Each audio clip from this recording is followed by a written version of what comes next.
All goods mga ka-all goods. All goods! Kung napansin nyo mga ka-all goods, bakit marami akong resibong nakatabi dito mga ka-all goods sa drawer ko? Tuwing mamimili kasi kami ng partner ko mga ka-all goods, tinatabi namin talaga yung resibo. At iipunin namin yan kada buwan mga ka-all goods. Para kahit papano, namomonitor namin yung gastos namin ng partner ko kada buwan mga ka-all goods.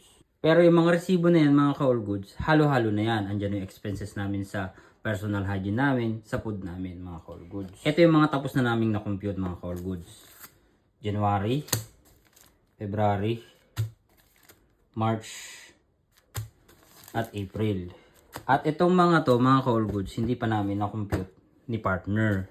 Kaya namin to ginawa ni partner para namomonitor namin yung gastos namin kada buwan mga ka-all goods. At kada buwan, syempre mga ka-all goods, iba-iba yung gastos namin. Syempre, nandyan na yung pang personal hygiene namin, everything, mga bla bla bla na gastusin mga ka-all goods. Katulad nito mga ka-all goods, January, umabot kami ng ganyang presyo.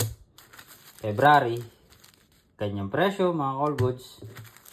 March, ganyang presyo mga ka-all goods. Iba-iba ang gastos namin kada buwan mga ka-all goods. Siyempre, para kung gusto nyo makatipid mga ka-all goods, itry nyo yung ganito. Yung magtabi ng resibo at computing nyo kada buwan mga para namomonitor nyo yung gastos nyo kada buwan mga ka-all goods. Bilang OFW mga ka-all goods, kailangan natin magtipid.